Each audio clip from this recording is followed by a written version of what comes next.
This original WSRE presentation is made possible by viewers like you. Thank you. Legendary Northwest Florida newspaper man Carl Wernicke on this edition of Conversations.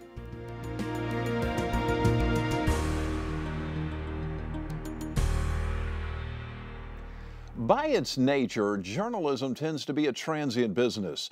Reporters chasing the next story or the next big job. Not many have the opportunity to become a major media force in their own hometown, but Carl Wernicke did. In a recent column, Pensacola News Journal executive editor Richard Schneider said Carl had become the face of the newspaper. Indeed, he had. For 33 years, Carl had a presence at his hometown newspaper. The last 15, he served as editorial page editor for the Pensacola News Journal. It's no secret the media landscape is rapidly changing. The newspaper business, well, it may be the most dramatically affected. With that in mind, Carl has said goodbye and taken an early retirement, which, among other things, allows him some time to spend some quality time with us on this edition of Conversations. Welcome, Carl. Thanks. Glad to be here. How's retirement so far? Well, all 3 or 4 days of it has been very busy. So. Very busy. Take me back. Where did the interest in journalism begin? Well, it's kind of funny. I think I was at the University of Florida, and I felt I wanted to stay for a summer semester, but I thought I ought to justify being there. You know, I didn't take a full load. You know, my parents were sacrificing to put me through school. So I thought about the student newspaper, and I had written a letter to the editor, and they had printed it, and I got a thrill out of that. And I really had never thought about writing or newspapering, journalism, anything like that. But I went and started working on the Florida Alligator as a volunteer at first, and I really liked it. And I just seemed to have an affinity for it. And so that became it. I decided that's what I'll do. I'll go to journalism school. It was really that simple and easy. Where was the first real professional job outside of college? Mobile Press Register.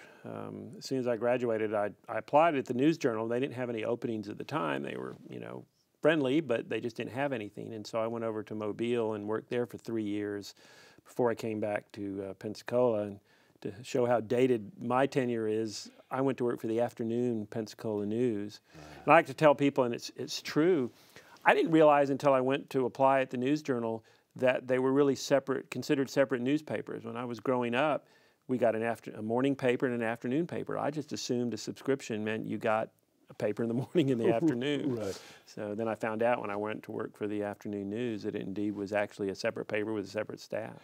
For those who don't remember, what brought about the changes just to have one paper in the city?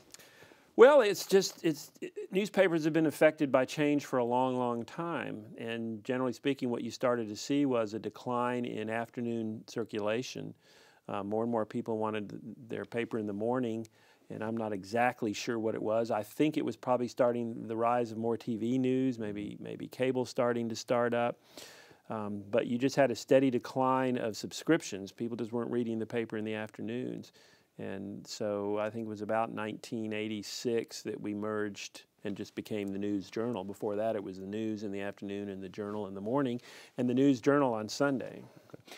As you reflect back on your career, and I'm not talking about from a technology standpoint, although I do want to get there in a couple of minutes, what has changed the most in the way news is covered?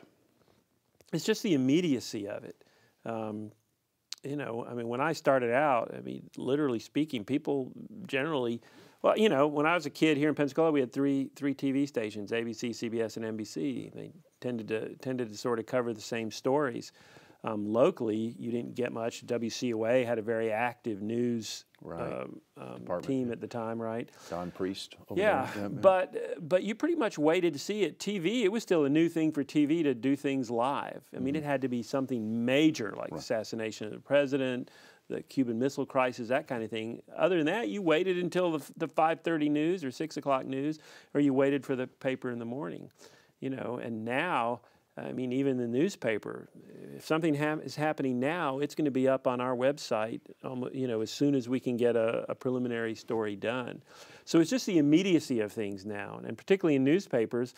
You know, if there's a fire downtown today, this afternoon, people aren't going to be surprised to pick up their paper in the morning and see the headlines that there was a fire downtown. They already know about it. They've heard it on radio. They've heard it online. They've seen it on TV. They've gotten it, on their phone. So we have to do a whole different sort of angle for the morning paper because most of the people who get that paper will already know about the story. What is that different angle you have to approach it? Well, you might be going more as to what are they doing to find out the cause, or you might be looking at what's the impact on businesses around it, that sort of thing. Just a different angle other than, if our headline in the morning says, Hotel San Carlos burns down, well, people are going to go, well, I already knew that. Right, right. Do you think quality has been sacrificed for immediacy? Well, that's a hard question. There are a lot of good journalists, whether it's at the News Journal or at the TV stations, the radio stations, but it does become difficult to spread yourself thinner and thinner and do things. So sometimes the answer is you give up certain things, and so the newspaper simply doesn't cover as much as it used to cover. And that allows you to focus the resources you have onto the things you're covering. So, I think News Journal has done a remarkably good job with a much smaller staff than it's had in the past. But there's no argument that the breadth of the coverage isn't as wide as it used to be.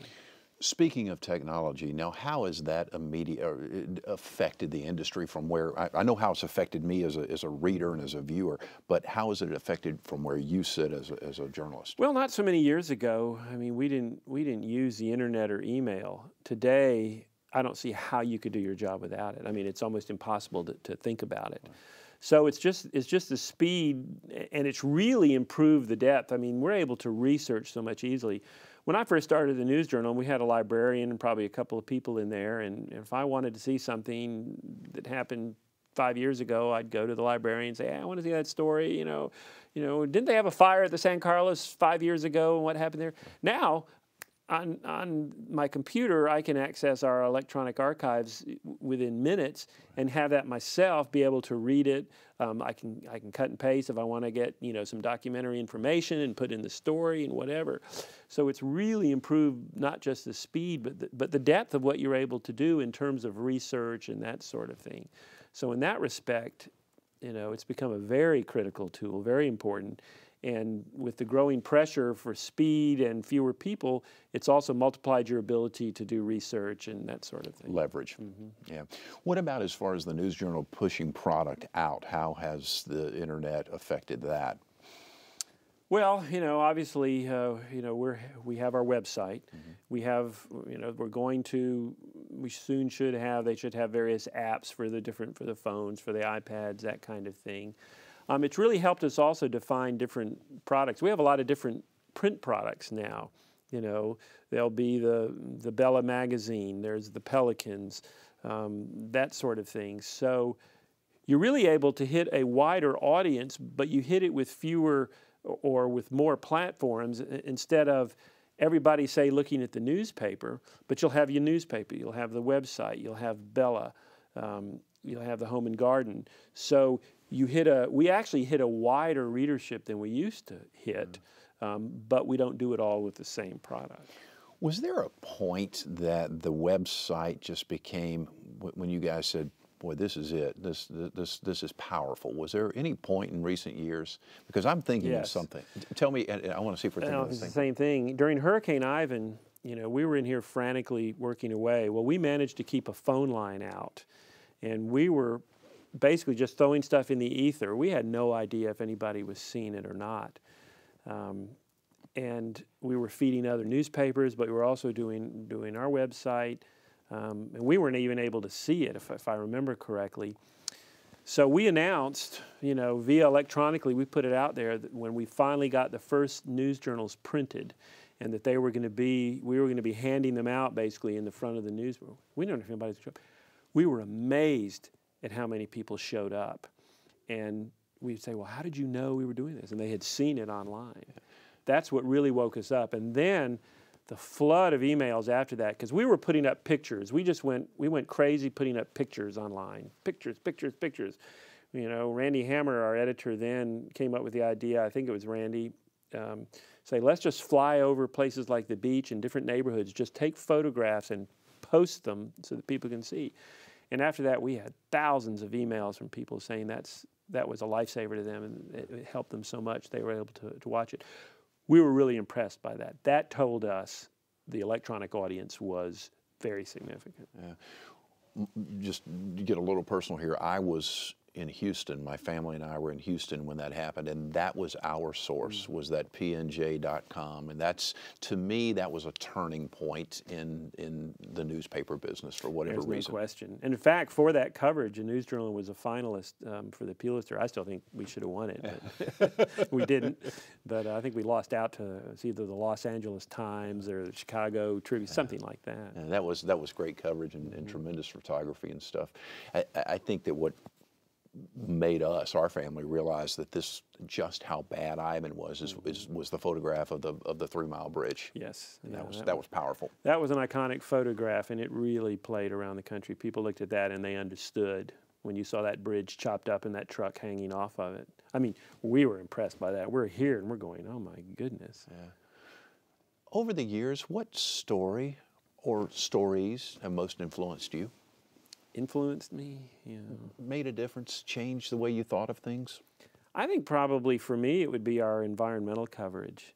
I think you go back, the News Journal really sort of pioneered that in the late 1960s. I think Bill Gordon was a reporter back then, but some other people, I hope I'm not slighting anybody, really started covering the condition of our bays. Mm-hmm. And I think over the years, the News Journal distinguishes itself in a lot of ways. I think with political corruption. I think the stories we did when I think 4 of our county commissioners ended up, I don't know if all 4 of them ended up in jail, but the entire county commission went off. I think we lost 4 out of 5 county commissioners.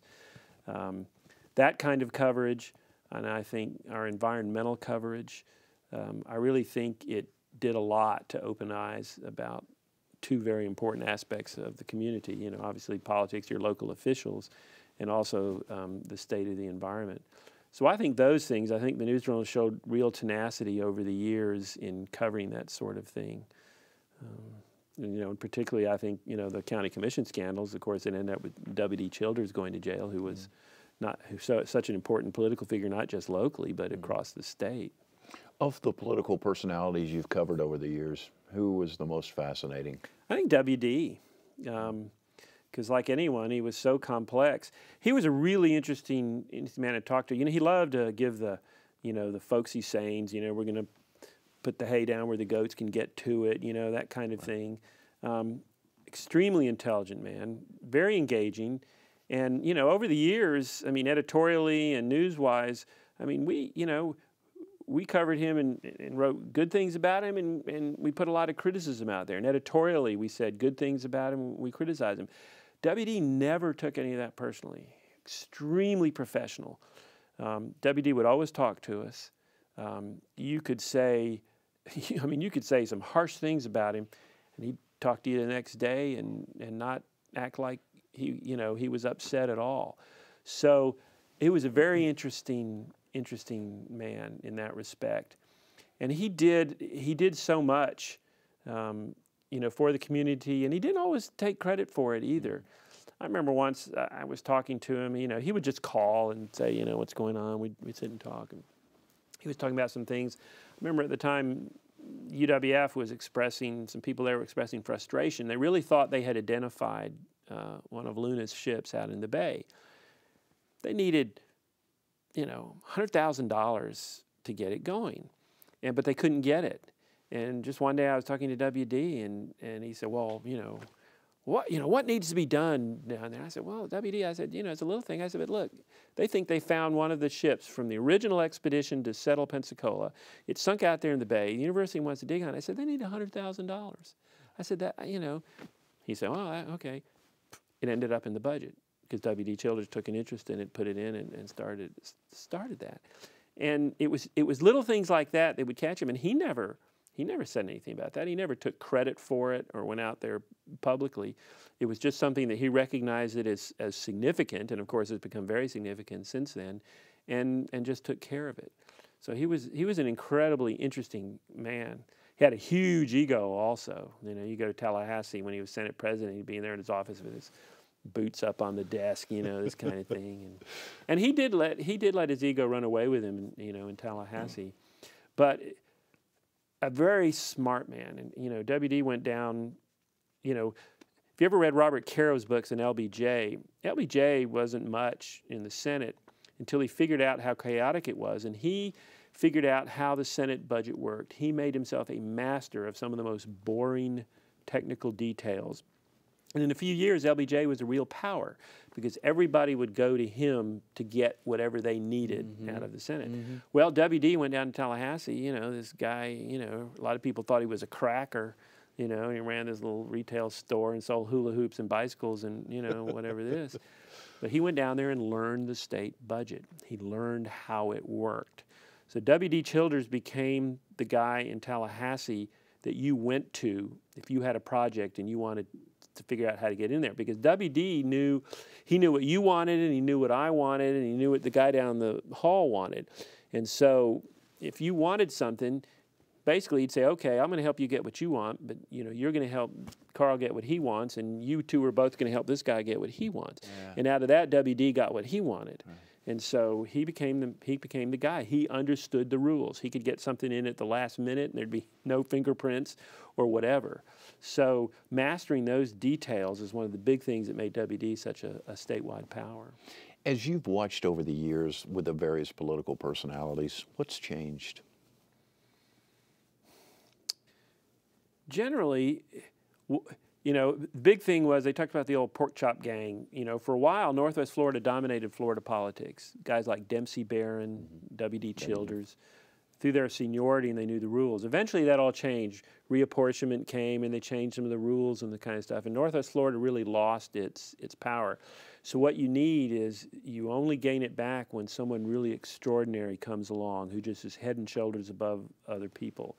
You know, Bo Johnson, before he went to jail, you know, kind of figured some of that out and sort of rose up. I think someone who's come along now is Don Gates. You know, you sit down with Don Gates for 5 minutes and you realize what an impressive, you know, intellect he is, personality. So here's Don from, you know, little Okaloosa County, one of the smaller counties in Florida. He's going to probably be the next Senate president, and he gets things done. But that's what it takes, is an extraordinary individual to come along. And of course, and that's sort of helped now. The Panhandle politicians used to do it through seniority. Well, that all changed with term limits. Right.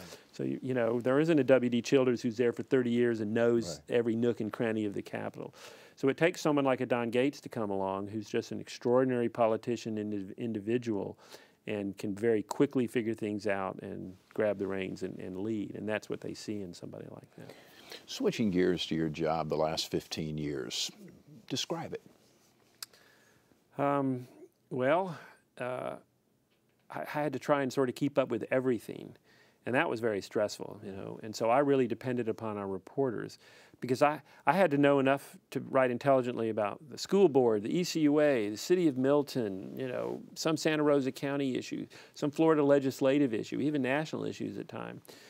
So my job was really, I just had to absorb constantly. I had to be able to absorb knowledge and information and know where to find it and know the people to talk to. You know, and one thing that longevity does for you, seniority does, is people know you. So the politicians, whatever, well, they know me. So I could call them and they would answer my phone. So I could very quickly get to people that maybe a younger reporter or something like that couldn't get to just because they knew me over the years and I had developed a relationship with them. And trust. And trust, I was going to say, one of the most important things in journalism is you've got to know when not to talk about or not report what someone tells you, because they'll tell you things in confidence. And that's one of the interesting things. It's one of the downsides, and you have to be careful with this sort of off-the-record stuff. I found out years into my career that movers and shakers around town, politicians, whoever, they would tell a lot to publishers and executive editors that they wouldn't tell to a reporter, because if you told to a reporter, it might end up in the paper. Well, editor and publisher had a different job, and so they knew a lot that they couldn't get in. Now, good editors or good publisher would figure out, when they heard information, they would figure out how to filter that down, and so that you could go find it. You know, but it was very important to me that when I told someone that this was off the record, it was off the record. You know, a lot of times I didn't even tell my bosses stuff that people told me, because they trusted me.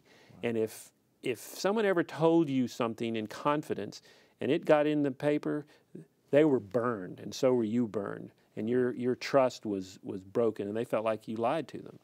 So that was a very important thing, and it was learning how to use information.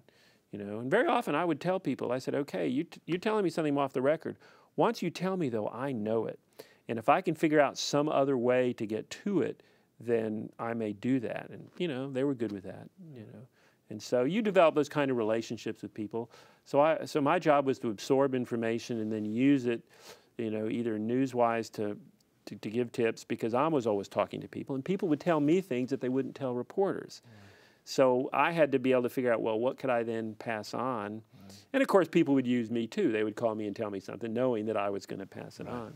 So it was a very interesting job, because you were at the heart of things, and you did know a lot. And people in journalism, everybody likes to know things. Sure. And so you like to know things, and you like to know things first. But it was all about how you use that information, and how you developed it, and the relationships you had with people. And in my idea, we were always trying to do what was best for the community. You know, people might disagree with that. They might disagree with me or with the newspaper over what our opinion of what was best. But I always felt like that we were working from our perspective for what was best for the community. What about when people, because you were the one that made the decision on which letters went in, letters to the editor. How did you make that decision? What was it based on? Our goal was that we were going to run every letter. And throughout my tenure there, I know we ran well over 90% of the letters we ever got, and some years it was running 95%. We gave great leeway, and you know, and even that was a battle. I mean, I took criticism both within the paper and from outside the paper with how much we would allow in. The longer I was in the job, the more I was willing to let people say what they thought. You know, a lot of newspapers have these really nice letters pages. You never see anything but these intelligent, well-reasoned letters. And I finally realized that was sort of bowdlerizing opinion in your community. There are a lot of people out there who say crazy things. There are wacky people out there. There are people who are outrageous. There are people who are unreasonable. There are people who simply go against the general grain of things. And if you exclude those people because what they're saying seems outrageous, or it's too counterculture or whatever, I think you rob people of seeing what people in their community really think. So we just worked hard to sort of try and prevent anything that was factually incorrect from getting in. And obviously, we had racist stuff, personal insults. We would go through periods when there were hot issues in town in which the majority of the letters I would send back to people was simply because I felt they were too harsh, too insulting. I would say, take out the personal insults, because people wanted to personally insult others, and it would get nastier and nastier, and you know, they'd get back and forth, and you'd have to keep that out. But you know, we had a limited staff. I know for a fact that there was information that got into the letters that simply was not correct. Fact, I'm not talking opinion-wise. We can disagree over certain things. Sure. So my goal was to let people express their opinion, you know, as long as it wasn't based on a obviously factually incorrect information. And then there was sort of a, which I always enjoyed over the years, was there was sort of a self-correcting thing. Someone would write something and it would get past me and it would turn out to be incorrect. Well, you could almost count on someone else writing in and saying, look, here's what so-and-so said, but if you look here, here, here. And so, you know, I would seek to get people to document what they were saying, because I just wanted to see where did this come from? Right. And if it was a reasonable source, you know, people could say, look, Fox News said, well, okay, if Fox News said it, then we'll run it. If the New York Times said it was a factual thing, then okay, you've sourced it, right, then we'll run it. But I can't tell you how many times people come, well, I heard it on the radio, or they'll send you something they got off the internet that was clearly just one of these pieces of propaganda. So letters to editor, I tried to let it run as free as possible. And a lot of people don't believe that, and I would constantly, you won't let me because you don't agree with me, whatever. But it really wasn't about that. I think anybody who read the letters could see the wide range of opinion that often, was totally opposed to maybe what our editorials might say or what one of my columns might say. So it wasn't about what I thought or what we thought, but just trying to ensure that whatever was said was at least defensible and rational. Capturing the flavor of the community. In about 2.5 minutes or so, what's the future, in your judgment, of journalism, particularly newspapers? I'm hoping it's finding for lack of a better word, to monetize the online. Right. The main problem newspapers are facing today, and the last time I saw the statistics, it was something like, for every $1 we lose in print advertising, we would get back like 15 cents online. Well, that's not a sustainable model. The majority of the revenue is still on the print side for newspapers. So you have to find a way to make it pay. What you pay for your subscription for the print newspaper doesn't cover the cost of the ink, the newsprint, printing it, which, a lot of electricity for us, and then delivering it to your house. But that was basically a loss leader. It gave us some revenue, but then it bought your eyes so that we could sell you advertising. That's where it was. Well, if we could get that same amount of money for the online side, that's a significant piece of revenue because it doesn't cost that much to put it out online. Right. The problem is that the advertising side online is still in flux. People don't really know how to make it work locally. New York Times seems to be making it work and that kind of thing. But locally, it's very tough. So the News Journal is going to, like all Gannett papers, and probably like most newspapers, to a subscription for online. That'll happen sometime this year. And it needs to see how that works. If that works well, then that's going to provide the revenue for strong reporting staffs. Mm-hmm. So you could have a very strong news product online as long as they have the revenue flow coming in. But solving that advertising question, online advertising keeps going up, print advertising keeps going down, but the print advertising is going down faster than the online is coming up. Bit of a dilemma. 15 seconds. The retirement, is this for real, or are you going to do something else? Or I'm out there, I'm looking around. I'll probably end up doing something. I think I still have a few more years before real retirement. So. Carl, thank you so very much. We could have gone another hour. We could. I enjoyed it. Thank you. Best of luck to you, and thanks for all your commitment to the community over the years. I appreciate that. Carl Wernicke joining us today. Speaking of online stuff, you can find some of our conversations online at WSRE.org/conversations. I'm Jeff Weeks. I thank you so very much for watching. I hope you enjoyed the broadcast. Take great care of yourself, and we'll see you soon.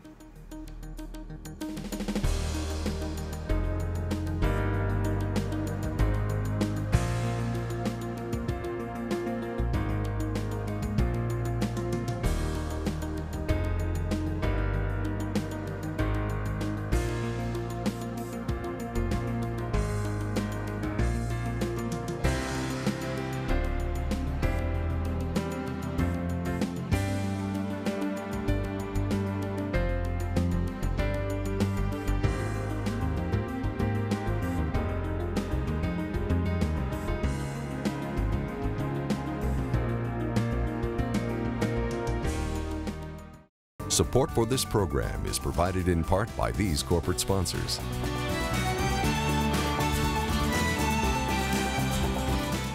And by viewers like you.